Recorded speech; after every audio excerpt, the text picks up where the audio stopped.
The night is absolute ink. The blackout complete. A PT boat idles on one engine, its exhaust bubbling underwater. The only sound the low murmur of the center Packard and the hiss of the bow cutting the flat, black sea. Without warning, a massive shape hardens out of the darkness at less than 300 yards, a Japanese destroyer, its steel bow lunging out of the night at 30 knots, unseen and unheard until it is too late. There is no time to accelerate, no room to maneuver, only a frantic shout of alarm, the sudden roar of the throttles thrown wide open, and then the sickening, grinding crunch of steel slicing through plywood. The bow section shears away and bobs, gasoline fumes mixing with seawater, as the crew clings to the wreckage in phosphorescent waters. This is the reality of the Mosquito fleet at war, far from the neat tactical diagrams drawn up in staff colleges before Pearl Harbor. The Japanese will call them devil boats, Akuma no Gyurete. The Germans will call them Schnellboot. Propaganda posters back home will show them charging enemy capital ships with torpedoes blazing. But the truth is, stranger and richer than any poster, these 80-foot plywood warships, built by yacht designers and powered by aircraft engines, will prove nearly useless at sinking battleships and absolutely essential at strangling enemy supply lines, one barge at a time. So how does a weapon designed for one purpose, the annihilation of capital ships, become the workhorse of coastal interdiction? How does a vessel with no armor, no heavy guns, and engines that run on 100-octane aviation gasoline survive in the very face of destroyer squadrons and dive bombers? The answer begins not in the Solomon Islands or the Philippines, but in the drawing rooms of naval architects in the late 1930s, when the United States Navy first began to chase the dream of the high-speed torpedo boat. The concept was seductive in its simplicity and its brutality. Instead of risking a 30,000-ton battleship in a Jutland-style slugging match, why not send swarms of tiny 50-ton boats into the darkness, each carrying enough explosive in its torpedoes to gut a cruiser? A trade-off that seemed obvious on paper, a little boat and a handful of men for a capital ship. The Navy had watched other nations experiment with the idea throughout the 1930s, but had little practical experience itself. In 1937, the Bureau of Ships began soliciting designs from established architects, and the first test hulls were commissioned from yards like Fogel Boat Works in Miami and Fisher Boat Works in Detroit. None of them proved adequate. The 70-foot lengths were too cramped for American torpedoes, the hulls too lightly constructed to withstand the open sea, and the aft-launched torpedo arrangements proved unworkable in anything but calm water. A contract was issued in 1940 for PT-10 through 19, still at 70 feet. After testing proved the need for a longer hull. The follow-on contract for PT-20 through 44 stretched the design to 77 feet to accommodate the longer 21-inch Mark 8 torpedo. Other firms sensed opportunity. Higgins Industries in New Orleans, already famous for its landing craft designs, began developing a 76-foot boat at its own expense. Huckins Yacht Works in Jacksonville, Florida, countered with a 72-foot design. By the spring of 1941, the Navy had three serious contenders and a problem. It needed to know which boat to mass-produce before the shooting started. In July 1941, the Navy staged what would become known as the Plywood Derby, a grueling 900-mile course off the coast of New York that put the prototypes through punishing sea trials. The Elco 77-foot design, with its double-diagonal mahogany planking, aircraft fabric lamination between hull layers, and three Packard 4M, 2,500 engines each delivering 1,200 horsepower, emerged as the clear winner, followed by the Higgins and the Huckins. The Packard engine, often wrongly assumed to be a copy of the British Rolls-Royce Merlin, was in fact a direct descendant of the 1925 Liberty aircraft engine. Thoroughly American power plant. By late summer of 1941, with war already raging in Europe and tensions with Japan escalating, the Navy placed its orders. Elco would build the bulk of the boats, Higgins would supplement production, and Huckins would contribute a small number for training. The Plywood Navy was about to go to war, though no one yet knew what that war would actually demand of it. The last weeks of 1941 find the Navy's new Mosquito fleet scattered between three oceans, still untested in the kind of war everyone expects to fight. At Pearl Harbor, 12 boats of Motor Torpedo Boat Squadron 1 lie nested at the submarine base, their torpedoes stowed, their machine gun ammunition locked away. The crews have drilled for a torpedo attack against an enemy battle line, not for what arrives on the morning of December 7th. At 07:55, The first wave of Japanese aircraft descends on Battleship Row, and the men of MT Braun one run to their boats with whatever weapons they can reach, a handful of 50 caliber belts, a few ammunition boxes pried open with crowbars. There are no torpedoes ready, no time to bring the big Packards to life. The boats are fighting platforms, not attack craft, and the crewmen become anti-aircraft gunners in the most improvised engagement the Navy has seen in decades. The attack unfolds with a speed that defies training. One crew hauls a pair of 50 caliber machine guns onto the chart house and opens fire as a torpedo bomber roars low across the harbor, its meatball insignia sharp against the grey sky. Another boat's men rip the canvas, covers off a 20mm cannon, and begin hammering away at the second wave of dive bombers screaming down over Ford Island. The official claims after the chaos, 2 aircraft shot down, are impossible to verify, lost in the storm of anti-aircraft fire from every ship in the anchorage. But the lesson is immediate and terrifying. A wooden boat sitting still in the water, its deck loaded with 3,000 gallons of aviation gasoline, is defenseless against a determined air attack. The vulnerability that the designers had traded off for speed is now written in burning oil and sinking battleships. Across the international dateline in Manila Bay, another squadron is learning the same lesson under even bleaker conditions. MTBRON-3, commanded by Lieutenant John Bulkley, a wiry officer with a reputation for relentless aggression and a penchant for quoting John Paul Jones, has just 6 boats operational when Japanese bombers strike Cavite Naval Ammunition Depot on December 10th. The attack destroys the squadron's stock of torpedoes, most of its spare parts, and nearly all its fuel, all before the boats have fired a single shot. The crews scrounge what they can from the burning warehouses, but the fuel they find is contaminated. The engines begin to cough and stall at high RPM, and the big Packards that were supposed to deliver 40 knots of attack speed now wheeze and shudder at half that. Bulkley paces the dock at Sissimon Cove, looking at the oily black smoke rising from Cavite across the bay, and begins to calculate how to fight with boats that cannot outrun their enemy. The struggle in the Philippines grinds on through January 1942, and with each passing week the condition of the boats deteriorates. Without proper lubricants, the engine bearings overheat. Without replacement parts, the superchargers ice up or fail outright. The crews, most of them reservists who had never been on the water before joining the Navy, learn to make repairs with baling wire and scavenged electrical tape. But the boats are growing slower and less reliable by the day. In Washington, the realization is dawning that the entire concept of PT boat operations has been built on a foundation of flawed assumptions. The Navy had envisioned swarms of high-speed torpedo boats ambushing capital ships, but no one had planned for squadrons that would run out of torpedoes on the first day of the war. No one had stockpiled fuel filters, gaskets, or spare engine blocks. Worse, the torpedoes themselves, the 21-inch Mark 8s that were supposed to be the boat's primary weapon, had never been tested in the kind of tropical conditions they were now expected to perform in. This deficiency will haunt the service for the next 2 years. The Mark 8 torpedo, designed in 1911 and built mostly in the 1920s, uses an alcohol-fueled wet heater turbine to drive its counter-rotating propellers at 36 knots. It is a delicate machine, its gyro stabilizer and depth-setting mechanisms finicky even in temperate latitudes. In the warm waters off Luzon, the gyros begin to drift, and the torpedoes run deeper than set, passing harmlessly beneath their targets. The contact exploders, designed for the colder, denser water of the North Atlantic, fail to detonate on impact. When Bulkley's boats do manage to launch a fish, rarely, given the shortage, the crew watches the phosphorescent wake slide beneath the hull of a Japanese transport and simply exit the other side, unspent, a failure. The weapon that was supposed to make the PT boat a David against the Goliaths of the Imperial Navy is proving to be little more than a 2,600-pound deadweight on the deck. Beyond the technical failures lies a deeper problem, one of human capital.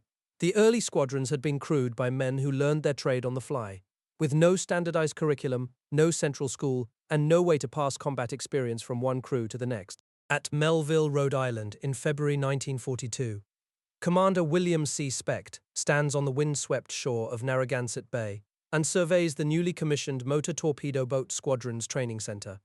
Specht is a career officer, methodical and unsentimental, and he understands that the Navy's romantic image of the mosquito boat skipper, the reckless young lieutenant dashing into harm's way on instinct alone, must be replaced by a professional, The school he is building will train officers and enlisted men for 2 months, soon extended to 3, in every specialty: gunnery, engineering, radio, radar, torpedo maintenance, and navigation at night under blackout conditions.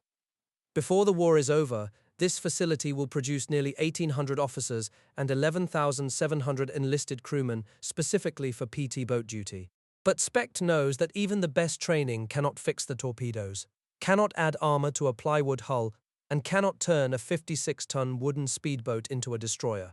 The test of all this, the fragile hulls, the failing torpedoes, the contaminated fuel, comes in March 1942, as the Japanese tighten their cordon around the Bataan Peninsula and Corregidor Island. The American and Filipino forces on Bataan are starving. The fortress of Corregidor is taking daily artillery and air bombardment.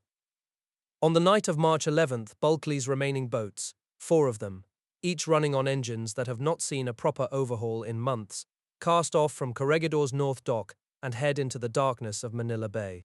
Aboard the 77-foot hulls are General Douglas MacArthur, his wife and young son, and 17 senior staff officers, the entire high command of Allied forces in the Philippines. The boats are loaded well past their designed weight. MacArthur's party has brought luggage, official papers, and several boxes of personal effects, all of which the crew lash to the narrow foredeck. Below, the 3 Packard engines rumble at cruising speed, their exhausts venting underwater to muffle the sound and hide the phosphorescent wake from Japanese patrol aircraft overhead. Bulkeley leads the little flotilla from PT-41, a 77-foot Elco boat that has already survived 3 months of continuous combat with no rest for its engines and no replacement parts. He sets a course south-southwest, weaving through the channels between Japanese-occupied islands, at one point cutting so close to shore that the crew can smell the wood smoke from an enemy encampment. The boats run without navigation lights, without radar, of which none have yet been installed, and with lookouts straining to detect the silhouette of a Japanese destroyer against the faint horizon. One boat overheats and drops out, its bearings seizing from the contaminated fuel. Another loses its way in a squall and must be rounded up by the rest. For 35 hours the boats push through, covering 560 miles, threading the needle between patrol craft and shore batteries, until they reach the jetty at the Del Monte plantation on Mindanao. MacArthur steps ashore, draws himself up, and turns to Bulkeley with the words that will become the legend of the squadron. "You have taken me out of the jaws of death. I shall never forget it. A B-17 is already waiting to fly him to Australia. But the boats do not return to Corregidor. They cannot. The engines are shot, the fuel is gone, and the Japanese are closing in. Within weeks, all 6 of Bulkeley's PT boats will be destroyed, scuttled, or captured. The surviving crewmen will filter out through submarines, join guerrilla bands on the Philippine Islands, or march into captivity. The evacuation is a triumph of seamanship and sheer nerve, and it cements the PT boat's image in the American imagination, the little boat that ran a gauntlet of the Imperial Navy and rescued MacArthur. But the hard reality beneath the legend is a squadron annihilated, its boats worn out and sunk, its torpedoes never having achieved a single confirmed hit on a major enemy vessel. The central question of the PT boat's existence, can this fragile, unarmored speedboat actually deliver a torpedo into the flank of an enemy capital ship, remains unanswered, and the war is moving toward the Solomon Islands, where the answer will be written in fire and phosphorescent water. In October 1942, the first PT boats nosed into the black sand coves of Guadalcanal, and the war they found there bore no resemblance to the Staff College theories. These were boats from a newly formed Motor Torpedo Boat Squadron 3, rebuilt after the annihilation of the first squadron in the Philippines. They had been shipped across the Pacific as deck cargo on oilers, then lowered into the slot, the narrow island-choked channel running southeast from Rabaul. Their orders were simple: intercept the Tokyo Express, the nightly runs of Japanese destroyers, and transports feeding the garrison ashore.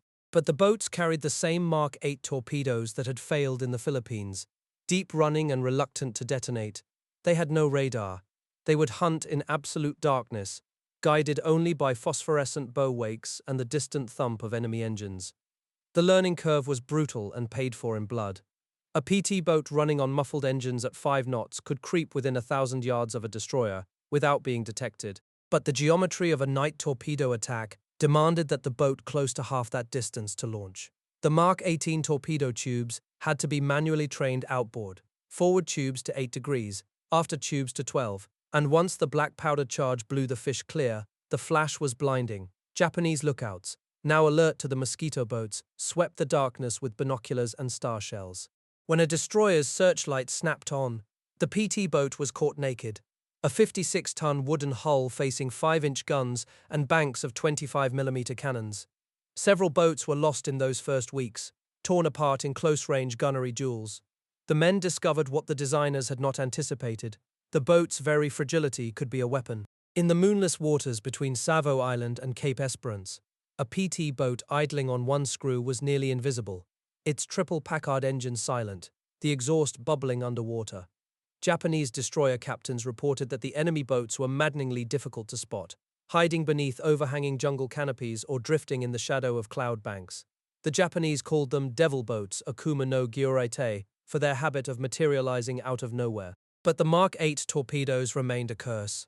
In 5 separate engagements during October and November, torpedoes ran too deep, passed beneath the keels of enemy ships, or struck without detonating. The skippers returned to base exhausted and furious, their battle reports reading like a litany of mechanical betrayal. A new pattern of combat was emerging, not from tactical doctrine but from raw necessity.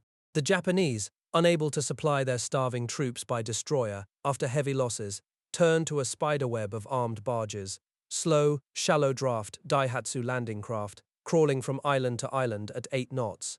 These were the supply lines that kept the outlying garrisons alive. The PT boats began hunting them instead of capital ships. It was not glorious work. There was no dying battleship, no plume of smoke on the horizon to telegraph a David and Goliath victory. But, as the skippers soon discovered, a barge loaded with 100 tons of rice and ammunition was a military target of real consequence. The transition began haltingly, removing the stern torpedo tubes, bolting on additional 50-caliber machine guns, scrounging 20mm cannons from wrecked aircraft. The armorers at the advanced bases on Tulagi became expert at improvisation. In January 1943, a new command structure took shape to feed this growing war. Commander, Motor Torpedo Boats Pacific, was established to break the logistical logjam that had left boats rotting for want of spare parts. The supply chain that had been siphoning off PT boat components to larger vessels was finally reined in. Meanwhile, the first Raytheon SO radar sets arrived, 1 per division initially, then 1 per boat. For the first time, a PT skipper could see the enemy before the enemy saw him. Detecting a destroyer at 10 miles, a surface submarine at 5, a barge at 2. The night was no longer a uniform blanket of dread. It had become a tactical instrument that could be read, passed, and exploited. On the night of January 10, 1943, the new reality was tested in a single furious engagement. Intelligence warned that 9 Japanese destroyers were running the slot to resupply Guadalcanal's garrison, the largest express convoy in weeks. 13 PT boats deployed in 3 loose divisions, their new radar sets sweeping the darkness ahead. The Japanese force was detected at considerable range, and the boats maneuvered to intercept, throttles open, hulls slamming against the short, choppy swell. But the coordination was ragged. The boats launched their torpedoes in a staggered sequence rather than a single concentrated salvo, and the destroyer captains, now veterans of night actions, evaded heavily. 30 torpedoes entered the water, not a single one scored a confirmed hit on a destroyer, yet the battle was not a failure. 2 PT boats were lost, their plywood hulls shattered by direct hits, but 3 Japanese destroyers sustained significant damage from machine gun and cannon fire, their upper works riddled, ammunition lockers detonating more critically. The Japanese commanders, shaken by the sheer number of torpedo wakes crisscrossing the channel, broke off the supply run. 1,200 fuel and ration drums were dumped overboard to drift ashore, but American aircraft and the PT boats themselves had learned to wait for exactly that moment. Over the following days, they methodically machine-gunned the floating drums, turning the sea into a burning oil slick. Only 220 drums reached the Japanese troops. The garrison began to starve. By August 1943, the Solomons campaign had shifted northward to New Georgia and the waters off Kolombangara, and the barge-hunting war had become the squadron's central occupation. It was a form of maritime guerrilla warfare, boats lying in ambush behind small islands, creeping out after moonrise, catching enemy convoys strung out in single file between jungle-choked headlands. A barge killer's armament had grown fearsome. 37mm automatic cannons recovered from wrecked Army Air Forces, P-39 Airacobras, their 30-round horseshoe magazines alternating high-explosive and armor-piercing rounds, 20mm Oerlikons spitting 550 rounds a minute, and the twin 50-caliber turrets, their tracers inking bright arcs across the water. When a barge was hit, the flash was visible for 10 miles. On the night of August 1, 1943, 15 PT boats deployed in 3 groups across the Blackett Strait, the narrow channel between Kolombangara and Arundel Island. Intelligence had warned of a Japanese destroyer force moving south, and the boats were positioned to intercept. Among them was PT-109, an 80-foot Elco boat commanded by Lieutenant Junior Grade John F. Kennedy, a lean, 26-year-old son of a prominent Boston family who had pulled strings to get into combat duty despite a back injury. His boat was running on a single engine that night, the center Packard idling at low RPM to reduce the phosphorescent wake that could betray the boat's position to enemy lookouts. The sound of the muffled exhaust bubbling underwater was the only noise across the black, calm sea. Without warning, the destroyer Amagiri barreled out of the night and struck PT-109, cutting the boat in two. The surviving crewmen found themselves clinging to the floating bow section in the darkness. The surviving crew, 11 men, several badly burned, clung to the bow section in the darkness, watching the Amagiri's stern light recede into the night.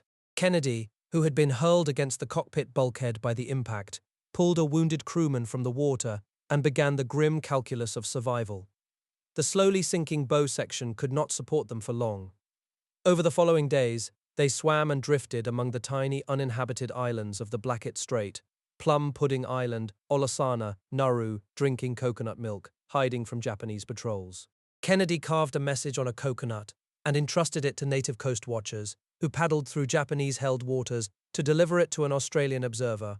On August 8th, a PT boat nosed into the cove where the crew had gathered and took them aboard. The ordeal had ended, but the legend of PT-109 had just begun. That night off Kolombangara was the last destroyer action the PT boats would fight in the Solomons, and it marked a turning point in the Mosquito Fleet's war. The Japanese, bleeding from the attrition of their barge traffic, were no longer able to resupply their isolated garrisons. The PT boats had failed at the mission they were built for, sinking capital ships, but they had discovered a far more lethal purpose, strangling the enemy's supply lines, intercepting his evacuations, denying his troops food, ammunition, and hope. By the end of 1943, when the Allies advanced into New Guinea and the Bismarcks, the PT boat had evolved from a fragile torpedo platform into a heavy-gunned barge killer, feared by the Japanese and indispensable to the amphibious campaign. The Devil boats had earned their name not with torpedoes, but with relentless close-range firepower that turned the narrow seas of the Solomons into a graveyard of enemy supply craft. By the opening days of 1944, the PT boat had shed its original skin. The torpedo tubes, which had defined the craft's identity for 3 years, were now often removed from the stern to make way for heavier guns. The 40mm Bofors cannon, a weapon originally designed to engage aircraft, became the sledgehammer of the surface war in New Guinea. When a 4-round clip of high explosive from this gun struck a wooden Japanese Daihatsu barge, the effect was instantaneous and catastrophic. The shell could punch a hole the size of a dinner plate through an inch of steel, and the thin planking of a landing craft simply disintegrated. Along the northern coast of New Guinea, the crews of dozens of boats now listened to the radar sets that had finally become standard equipment, their green cathode ray screens painting a moving picture of Japanese coastal traffic that had once been invisible. The Japanese, clinging to a chain of bypass bases for nearly 1,000 miles, had no choice but to creep supplies down the coast in strings of small craft at night. The PT squadrons, now operating under the tactical control of the 7th Fleet, turned this desperate logistical effort into a methodical slaughter. A typical patrol would ghost along on one engine, its phosphorescent wake a faint smear on the black water, until the SO radar operator in the chart house reported a cluster of blips hugging a jungle shoreline. The boat would close the range, often to less than 200 yards, before the crew opened up with every weapon they had. A 37mm automatic cannon, crackling from the foredeck, would walk tracers onto the lead barge, while the 40mm on the fantail hammered the rear of the column, the concussive blast slamming across the water so rapidly that the reports merged into a continuous thunder. Within 60 seconds, the engagement was usually over, the shattered barges listing or burning fiercely, the surviving Japanese soldiers leaping into the warm sea. The toll this took on the boats themselves was severe. The constant vibration of heavy automatic weapons cracked deck planks and loosened the brass screws that held the mahogany hull together. The crewmen who manned the guns during these night actions learned to wear kapok life vests not just for flotation, but because the thick fibrous padding offered a degree of protection against splinters and the searing flash burns from the 40mm muzzle. Between patrols, the exhausted men returned to primitive advanced bases with names freshly inked onto charts, where motor machinist mates worked in knee-deep water to replace superchargers and weld cracks in the steel engine mounts. There was no glamour in this war, only the grinding, relentless logic of strangulation. If the Japanese could not move rice and ammunition and medicine from point to point, the 50,000 soldiers manning the bypassed garrisons would simply wither on their islands. The expansion of the Mosquito fleet was not confined to the jungled archipelagos of the Pacific. In March 1944, the first PT boats nosed into the freezing mine-infested waters of the English Channel. Their arrival was a stark geographical and climatic dislocation for men who had trained in Miami and fought in the tropics. Here, the enemy was not a landing barge, but a fast, heavily armed German craft, known to Allied sailors as the E-boat, a 115-foot steel-hulled torpedo boat capable of 40 knots, its silhouette low and predatory against the grey European sea. The American boats, designated Motor Torpedo Boat Squadrons II, were stripped of their heavy 40mm guns and retrofitted with extra radio equipment and mufflers on their exhausts. They were not there to brawl, they were there to penetrate, to run silent infiltrations of the French coast, delivering agents and supplies for the Office of Strategic Services in the weeks before the Normandy invasion. The work required a different kind of seamanship, one defined by precise navigation through strong tides, frequent fog, and the constant threat of radar-equipped German patrol boats. A PT boat carrying a team of agents would detach from its squadron at dusk, darken ship completely, and creep at 6 knots toward a coastline bristling with German strongpoints. The crew's navigator, working by dead reckoning, would call course corrections in whispers to the helmsman, while the 3 Packards were throttled down to a murmur so low that the boat could sometimes hear the sputter of distant sentries' motorbikes on the coastal road. The transfer of the agents into inflatable rubber boats would take only minutes, the boats returning to their base in England before the first grey light of dawn exposed their silhouette to German shore batteries.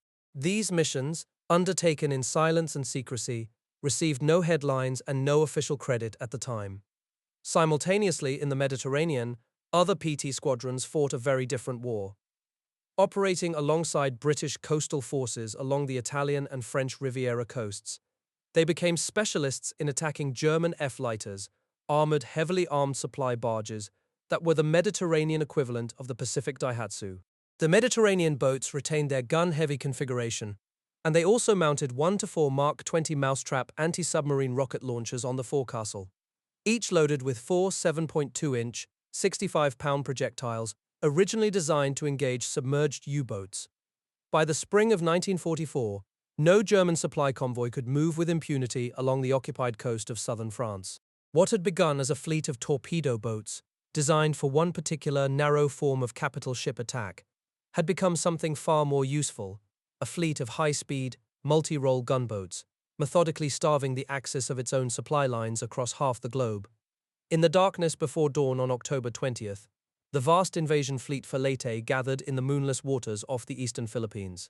The PT boats were already on the move, their hulls vibrating with the low growl of 3 Packard engines, tracing protective arcs around the outer edges of the formation. These were no longer the fragile torpedo platforms that had first tasted combat in the Solomons. They were heavy gunboats now, their decks crowded with 40mm Bofors cannons, twin 50-caliber turrets, and the squat racks of 4.5-inch barrage rocket launchers bolted to their forecastles. The mission at Leyte was not to hunt battleships, but to throw up a wall of anti-aircraft fire and screen the landing ships from any Japanese attempt to disrupt the beachhead with small craft.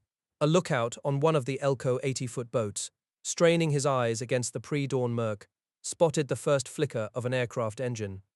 The kamikaze offensive was beginning. A Japanese Zero, its pilot isolated in a cockpit that was already a tomb, dropped its nose and aimed for a nearby destroyer. The PT boat's gunners did not hesitate. The 40mm Bofors on the fantail opened up with a rhythmic, concussive thumping, its 4-round clips feeding the breech at a steady 120 rounds per minute. Tracers from the twin 50 calibers stitched across the sky, converging with the fire from a dozen other ships, and the Zero, caught in a web of hot steel, disintegrated 1,000 yards short of its target, cartwheeling into the sea in a blooming splash of fire and black water. The attacks did not stop. Throughout the morning, as the first landing craft ground onto the beaches, the PT boats darted between the lumbering transports and cruisers, their engines howling at full throttle, chasing down shadowy contacts that flickered on the new SJ radar screens. When a twin-engine Betty bomber came in low over the water, a PT boat would pour fire into its path, forcing it to veer, to drop its torpedo early, to miss. Several boats were caught in the open by strafing fighters that riddled their day cabins and engine room hatches with ragged holes, wounding gunners, and starting small fires in the canvas-covered life rafts. But the Mosquito fleet refused to give way at Leyte, its mere presence a deterrent against the swarm of suicide boats that the Japanese had prepared. As night fell on the first day, the PT boat's responsibility shifted from sky to sea. Equipped with radar that could now detect a surface submarine at 5 miles, they began a relentless patrol of the narrow straits between the islands, the same kind of waters where they had learned their deadly trade in the Solomons. The Japanese, desperate to reinforce their garrison, dispatched barges and small armed coastal craft to infiltrate the anchorage under cover of darkness. But the PT boats, idling on a single muffled engine, their radar antennae spinning silently atop their masts, were already waiting. The ugly, asymmetrical silhouette of a barge-buster, bristling with gun barrels and rocket tubes, was the last thing many a Japanese coxswain ever saw. By January of the new year, the campaign had moved to Luzon and the central Philippines, and the barge-hunting war had become an exercise in calculated devastation. The 5-inch rocket launchers, added at forward bases by exhausted motor machinist mates working under canvas lean toes, now spoke with a finality that terrified the Japanese. A single PT boat angling into a cove where a string of Daihatsu barges lay hidden beneath the overhanging jungle could ripple fire a dozen high-velocity rockets in seconds. The barrage was more powerful than a battalion of 105mm howitzers had been in the last war, and it erased the barges, their cargoes of rice and ammunition, and the men who had hoped to unload them, in a single concussive flash. The work was up close and brutal. On a typical night, 2 or 3 boats would hunt together, creeping along the darkened shorelines of Samar and the smaller islands, their skippers charting a course by radar blips and their own intimate knowledge of the reefs. The forward 20mm gun, its rounds tracing a flat, visible arc, would serve as a ranging tool for the rockets. Once the range was confirmed, the boat would heel slightly as the launchers swung outboard. A torpedoman, still rated as a torpedoman, even though his tubes had been replaced by depth-charge racks, would trigger the electric firing circuit. The backblast, a 200-foot streamer of white-hot gas, would scorch the deck paint and punch the boat sideways in the water, but the results were undeniable. The cost to the boats themselves was cumulative and fierce. The recoil from the rockets and the constant pounding of the 40mm Bofors loosened the brass screws that held the double-diagonal mahogany planks in their beds. The seams worked open, trickling salt water into the compartments below.